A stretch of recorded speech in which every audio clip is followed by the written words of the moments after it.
tentang pokoknya optimizing kayak dalam karir apapun yang mau kita jalani, itu kalau bisa itu yang emang benar-benar kita sukai, kita passion kita gitu ya. Cara-cara nemuinnya trial dan error.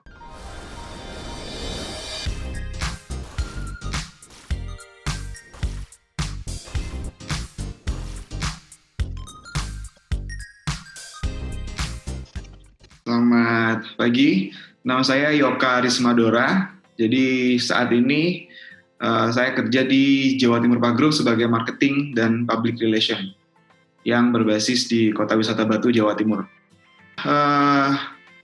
Basic saya dulu dalam sisi akademis adalah pendidikan bahasa Inggris, karena memang ada ketertarikan dalam dunia pendidikan, juga ada dorongan dari keluarga.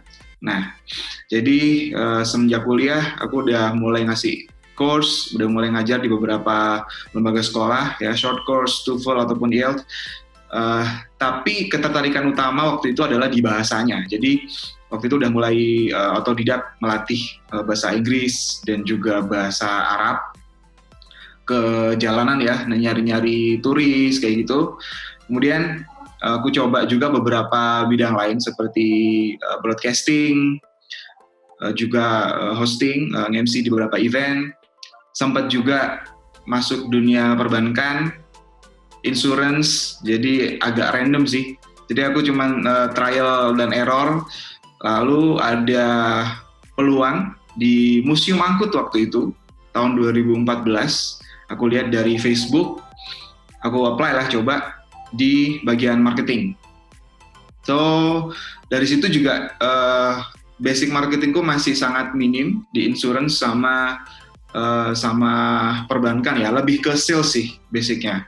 Jadi waktu masuk di Museum Angkut di dunia marketing waktu itu masih minim basic, terus sekalian belajar di situ, ketemu sama beberapa tim, sama atasanku juga. Di situ baru mulai belajar ke dunia public relation sekalian salesnya. Jadi selang berjalan waktu, beberapa tahun kemudian dipindahlah ke marketing group Jawa Timur Park Group yang akhirnya sekarang menghandle 14 property theme park dan juga 4 hotel secara PR-nya. Jadi apa yang bikin aku happy di Jatim Park? Memang sejak 2014 gabung di Jawa Timur Park Group, waktu itu di Museum Angkut. Aku dikenalkan dengan dunia yang cukup baru ya. Jadi mulai sales, habis itu PR, aku handling media nasional, kemudian handling travel agents, handling juga beberapa partner seperti government, beberapa pihak dinas kota maupun provinsi, bahkan sampai akhirnya ke skala nasional ya, Kemenparekraf sekarang. Lalu dari situ ada mulai ketertarikan karena basicnya aku orangnya suka nyari teman baru, terus suka ngobrol ya, suka sharing. Jadi akhirnya mulai timbul kayak wah asik nih. Jadi setiap hari aku ketemu orang baru. Pertama dari pengunjung Museum Angkut, pengunjung tempat wisata kita. Kedua dari partner-partner yang aku jalin kerjasamanya gitu ya, mulai travel agency tadi, teman-teman media dan juga yang lain. Di situ mulailah terus jadi mulai aku dihadapkan sama sebagai narasumber, jadi sebagai mukanya perusahaan. Jadi kalau bicara keseharianku di Jatim Park, untuk saat ini sebenarnya sangat berbeda dengan biasanya ya, dengan masa normal. Ini kan new normal ya. Kalau sebelumnya di masa normal, sebenarnya tanggung jawabku sebagai marketing dan PR di sini adalah main job saya itu tadi. Aku lebih ke PR ke travel agency, ke government, ke media, juga termasuk event. Jadi ada event promosi pariwisata ataupun event entertain yang berhubungan tetap dengan theme park ataupun kayak ya Museum Angkut atau permusiuman ataupun dunia satwa, pokoknya yang ada hubungannya dengan Jatim Park. Itu aku harus harus ikut di situ, harus hadir di situ mewakili Jatim Park. Kalau personal branding yang akhirnya aku pengen bangun ya, itu yang pertama karena memang basicnya aku tadi ya suka cari teman, suka cari teman baru. Jadi untungnya aku jadi banyak networking. Jadi di setiap kota aku punya teman dari berbagai ini juga, jadi berbagai sektor, jadi berbagai level gitu ya. Jadi sampai sekarang akhirnya dari sektor travel agency pariwisata ya, mulai dari pengelola, mulai dari ownernya ataupun pengelola tempat wisata ataupun travel agency, dari hoteliers, kemudian government, dinas maupun Kemenparekraf, juga beberapa influencer, beberapa public figure, juga beberapa media nasional maupun internasional sekarang. Jadi belajar banyak hal aku dari situ. Jadi dunia media itu kayak gini, dunia public figure itu kayak gini, dunia influencer, dunia government itu kayak gini. Jadi aku belajar gimana caranya secara personal ini ya, caranya melihat hidup dari berbagai sisi gitu, cara menghadapi orang dari berbagai sisi juga. Untuk memang untuk seringnya kan untuk kebutuhan kerja ya, untuk kebutuhan kerja Jatim Park, tapi aku juga jadiin mereka temen gitu loh. Jadi selevel apapun itu mereka gitu kan. Jadi kita biasa udah chat via sosial media. Kalau ada event ini ada itu atau mampir ke sana kemari, itu jadi enak, jadi nambah teman aja sih, nambah keluarga sih. Itu keuntungannya itu. Terus ini kan juga jadi kalau kita bicara profesi, profesi ya, ini jadi databaseku sendiri, jadi personal networkku sendiri, karena itu tadi orang-orang jadinya kenalnya Jatim Park itu Yoka gitu loh. Ketika nanti ini untungnya sekarang aku sharing ya, untungnya personally untuk aku sendiri adalah nanti ketika misalnya aku keluar dari Jatim Park, database atau networking yang aku punya sekarang dari banyak sektor itu tadi, itu punya aku gitu loh, bukan punya perusahaan. Mereka akan ikut aku gitu kan, karena mereka kenalnya di sini sama aku, kayak gitu.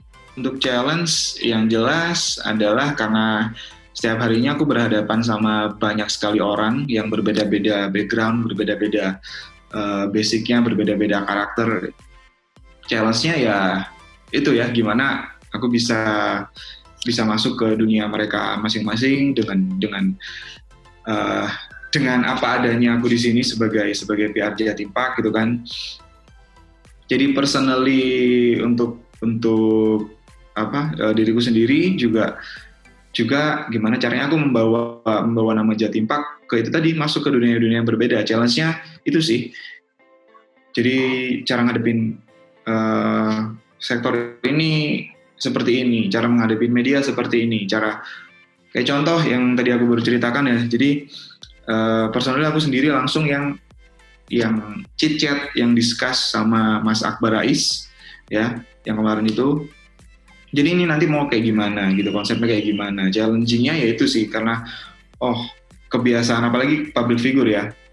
Sebelumnya kayak sama Alshad Ahmad, sama Irfan Hakim, sama Yunisara, sama Vina Panduwinata. Jadi langsung personally chat sama mereka, karena mereka karakternya beda-beda, apalagi karakter public figure ya, nggak bisa ditebak ya. Kadang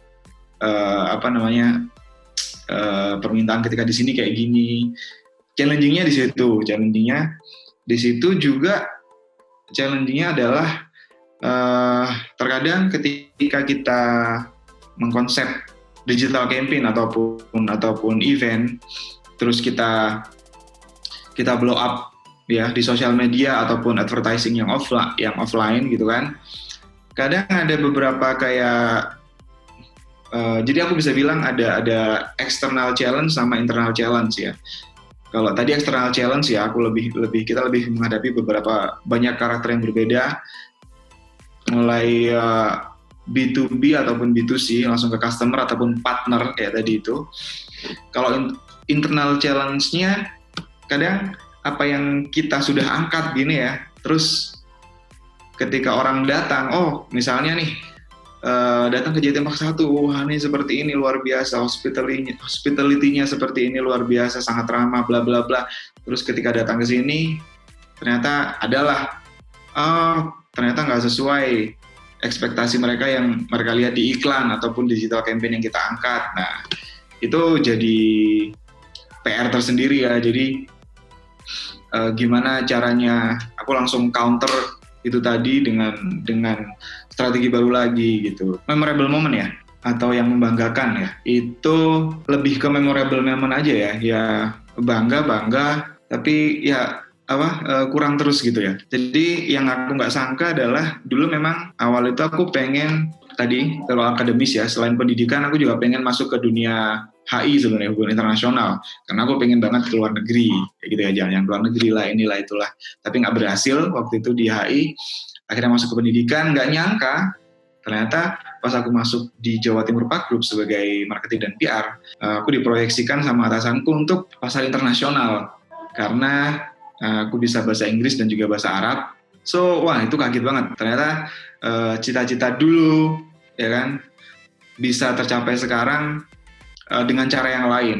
Dalam tahun berapa ya waktu ya, 2016 kalau nggak 17, itu aku sudah berhasil sama tim untuk mendatangkan hampir semua TV nasional Malaysia, Singapura untuk meliput, untuk mengekspos Jawa Timur Park. Dan ini bukan iklan deh ya, bukan iklan. Jadi kita ya lebih ke partnership, lebih kayak barter gitu. So they willingly to come, mereka secara willingly datang karena memang konten kita bagus. Akhirnya mereka angkat itu Malaysia, Singapura, juga beberapa influencer, beberapa national TV yang ada di Middle East, di Saudi, di Dubai, di Mesir, ya datang. Jadi ini yang aku nggak expect sebelumnya, gitu ya, nggak expect sebelumnya. Terus wah ya seneng banget lah, jadi punya teman banyak, nggak cuma di Indonesia doang, tapi secara internasional, dan mereka juga bukan orang-orang yang biasa gitu. Jadi itu happy banget, jadi banyak experience yang aku sebelumnya nggak expect. Terus juga sekarang yang nggak nyangka lagi, kayak ini posisiku ini kan bukan direksi atau atas gitu ya, tapi nggak tahu karena mungkin tadi personal branding udah kental banget ya aku dengan Jatim Park. Jadi biasanya kalau di event-event tertentu pasti dijajarkan sama kayak founder, sama CEO, sama kepala dinas, jadi sama orang-orang yang berat lah ya, yang sebenarnya aku sendiri kaget kayak wah aku nggak deserve to be here gitu. Tapi ya baik lagi, kita harus melihatnya sebagai challenge. Oke, gimana sih dalamnya kepala seorang CEO media besar gitu ya, gimana sih dalam kepalanya. Nah itu makanya ini yang bikin aku strive terus, bikin aku appetite terus untuk mendalami itu, karena aku nggak akan seumur hidup di Jatim Park gitu kan. Aku harus mulai duniaku sendiri gitu. Makanya aku masih banyak banget belajar dari situ. Ini challenge juga buat tim kita ya, karena kita membawa nama besar Jatim Park Group. Jadi memang one of the biggest theme park chain in Indonesia. Bahkan beberapa theme park kita juga sudah dikenal secara internasional. Contohnya Museum Angkut, terus Jatim Park 2 itu kita waktu itu sempat dapat award zoo terbaik nomor 9 di Asia, dan juga menjadi destinasi wisata terbaik nomor 5 di Asia. Museum Angkut sendiri 2017 dapat award sebagai museum terbaik nomor 1 di Indonesia. Kalau sebagai PR saya rasa hampir di semua bidang, semua institusi ya, semua lembaga itu sama. Ini kita harus pertama friendly, of course ya.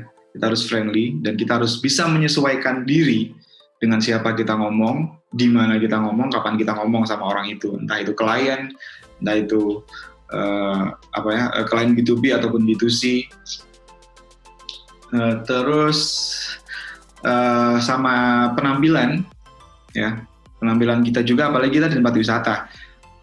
Makanya kenapa kita dibolehkan kayak misalnya kayak aku gini ya, ini ya pakai topi gini, terus meskipun cuma pakai t-shirt doang, karena kita bukan hotelier, kita bukan government, kita tempat wisata, tempat entertainment.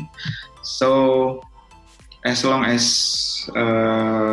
kalau personally menurutku, pokoknya kamu good looking dengan pakaian yang kamu pakai. Dan yang paling penting adalah selain good looking dengan apa yang kamu pakai, kamu pede dengan itu, nyaman dengan itu, udah itu. Itu yang penting. Karena meskipun don't judge book by its cover, tapi cover yang pertama kita lihat gitu lah. Ngomong tentang buku, terus kayak cover yang pertama kita lihat. Kalau di cover itu nggak ada clickbaitnya, nggak ada hal yang menarik, kita nggak akan buka buku itu kan, ya kan. Terus sama juga itu, kita kalau ngeliat di Instagram, lihat konten di YouTube, ngeliat konten dimanapun, di TikTok, di Twitter, kalau thumbnailnya nggak menarik, kita nggak akan ngeklik kan. Nah sama aja kayak gitu. Jadi first impression itu matters banget. How do you look to others, ya, gimana kita kelihatan di depan mata orang lain itu matters, sesuai dengan apa yang mau kita representasikan gitu. Kalau misalnya kita merepresentasikan tempat yang luxury, hotel yang luxury, itu ya udah kita suit and tie seperti itu. Karena kita entertainment, so kita di sini biasanya ya tim casual aja, casual yang penting rapi dan enak dilihat, udah itu. Enak dilihat dari warnanya, dari kombinasi pakaiannya, terus friendly, sabar, ya, friendly, sabar, ya sedikit talkative, sama sabar karena tadi ya karakter yang kita hadapi orang beda-beda.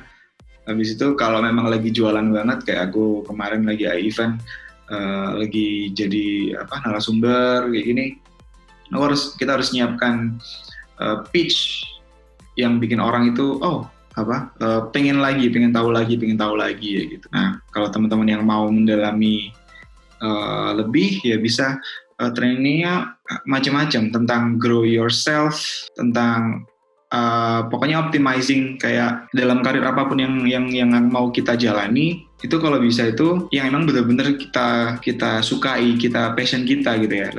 Cara-cara nemuinnya trial dan error. Kayak misalnya aku sendiri, aku suka dance, suka host, suka broadcasting, terus suka ngomong ya. Itu kita harus nyoba satu-satu gitu. Harus nyoba satu-satu, mana yang lebih passionate ya mungkin ya di situ gitu.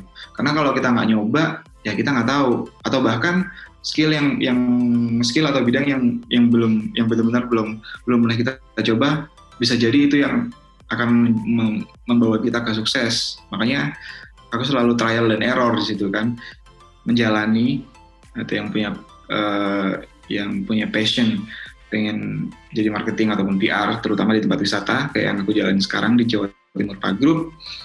Tipsnya confident, yang penting smile every time. Ya pokoknya pakaian wajib, uniform wajib seorang marketing dan PR itu adalah confident sama big smile itu. Terus ya kita harus stay humble, harus treat everyone as equal as possible. Mau dia stratanya apapun, kelihatannya seperti apa, physically look seperti apa, itu semua harus di-treat equal. Itu, dan jangan takut untuk salah, jangan malu untuk gagal, jangan takut untuk gagal, untuk trial dan error.